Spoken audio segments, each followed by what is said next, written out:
Chapter 7. Individuals want magic, but do not believe in magic. Individuals want change, but do not believe that they can change. Individuals believe in strange things. In this chapter, we are going to take a quick detour. We're going to take a detour and dig into some mindset ideas or habits of mind, the thinking habits we all have. Our thinking habits can either be supportive or detrimental. It depends on how we use them. This first habit of mind is the idea that we cannot change. My gosh, this one will not die. This one will not go away. And this has become what is called a vampire myth. This is an old idea that just won't die. No matter how many times you drag it into the sunshine, it simply crawls back into the darkness and revives itself again. The experiment has been run, the jury is back in, or whatever analogy you want to use. The simple answer to this is that we can change, and we can change at any age. The evidence is all in. Not only is it possible to change, we change anyway. The question here is, do we change by design, or do we change by circumstance or accident? When someone declares that they can't change, all that they are saying is that they are in their comfort zone and they are not prepared to move beyond it. They have learned the things which work well enough for them to keep them breathing, and that's good enough for them. The question is this good enough for you? Every icon, mentor, or example that we aspire to and look up to constantly pushes beyond their comfort zone. That's how they got there. That's how they got to where they are now. Pushing past your comfort zone is not a bad idea.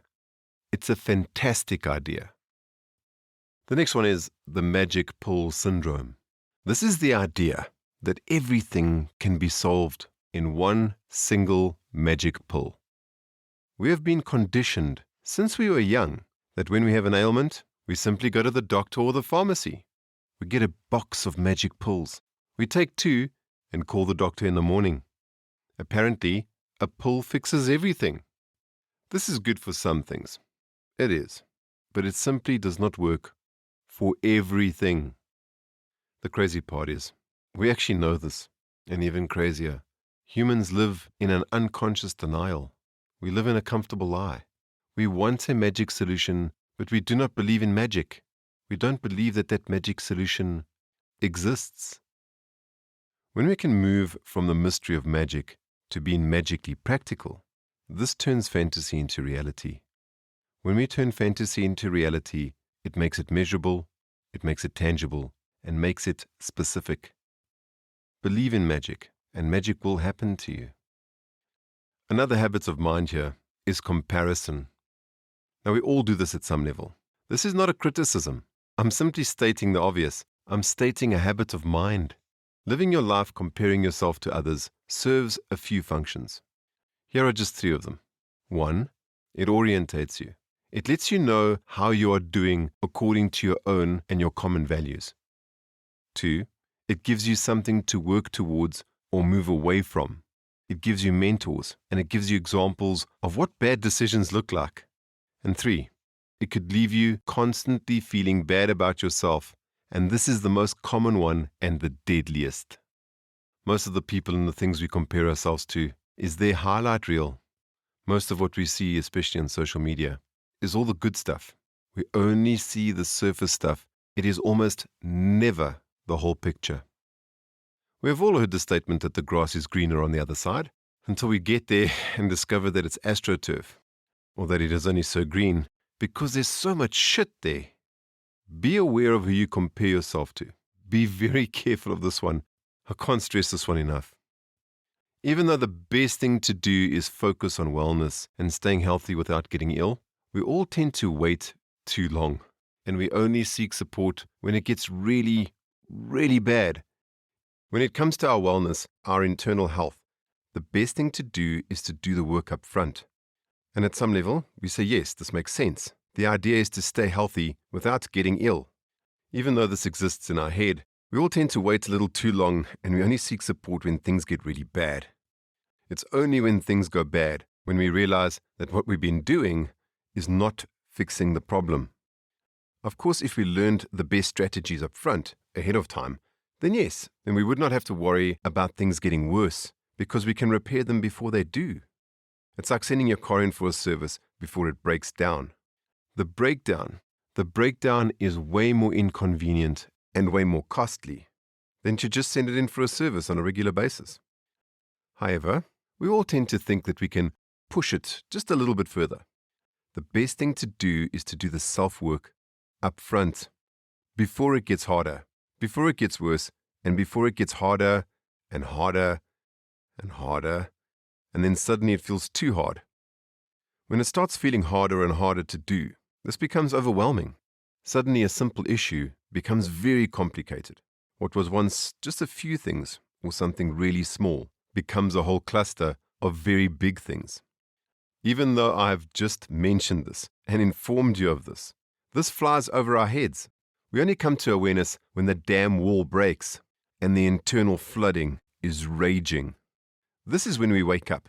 It's only when we wake up we seek out a solution.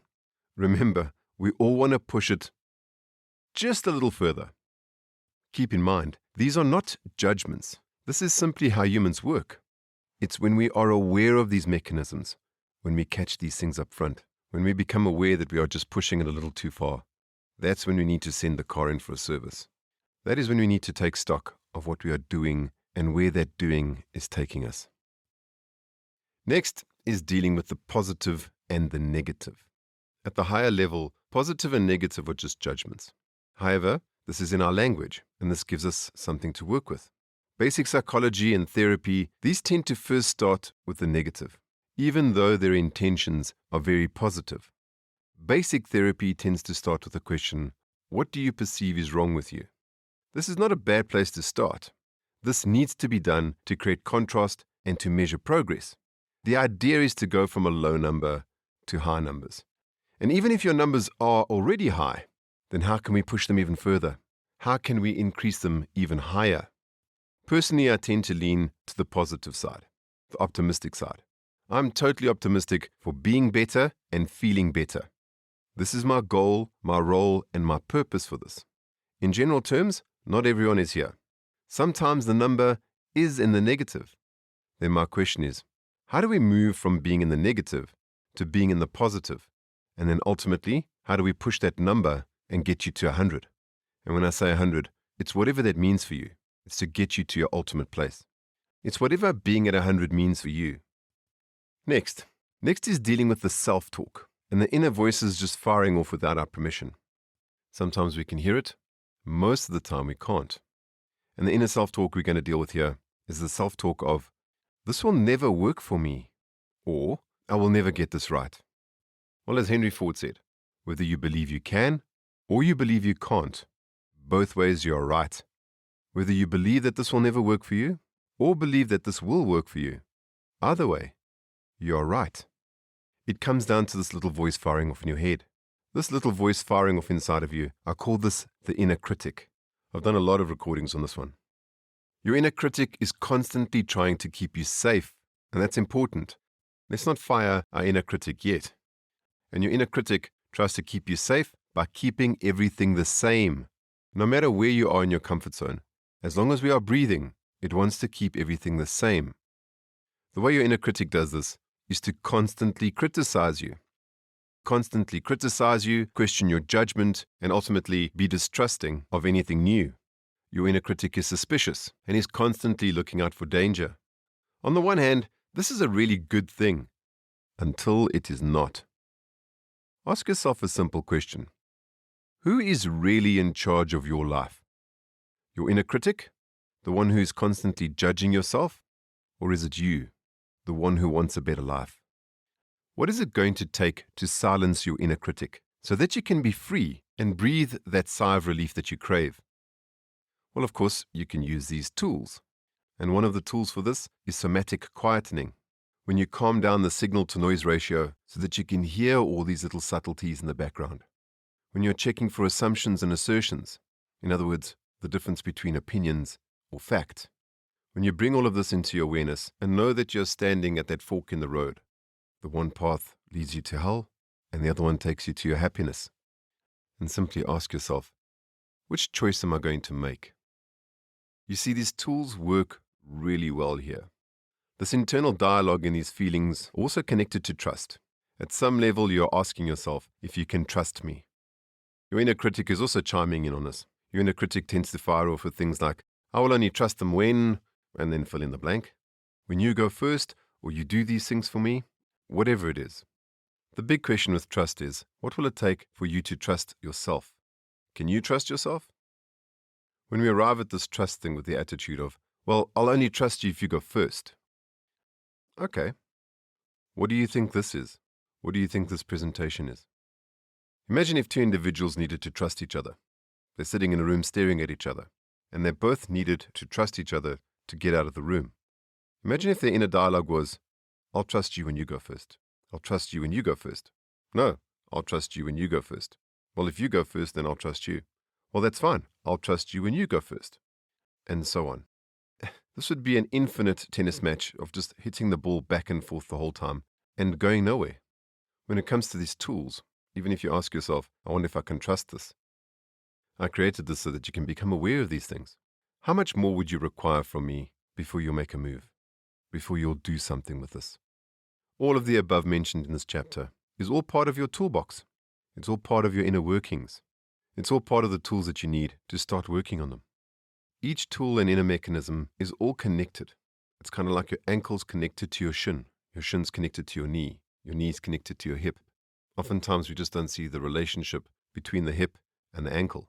They might not be directly connected, yet they are connected. When it comes to our results, oftentimes we do not like the results that we have. To get the results that we desire, we need a tool to examine what we have. We need a tool to get clear on what we want. And then we need a way forward. We need a map to get us from where we are to where we want to be. And too often we miss what is right in front of us. The roadmap or the GPS is already available to us, but we just don't use it. This toolbox is just a start. What we've been doing so far is working on a deep neurological level. This works at a neurological level, a brain structure level, and when used, this changes behavior. And it's only once we change our behaviors where we start to see our results. And this is the small win that the brain needs. Once we see our results, we start making the appropriate adjustments. It's small little tweaks here, it's little deviations there, it's waking up early or going to bed earlier.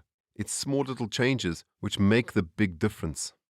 When we seek support in our endeavors and to take us further, there are many mediums of support. Many.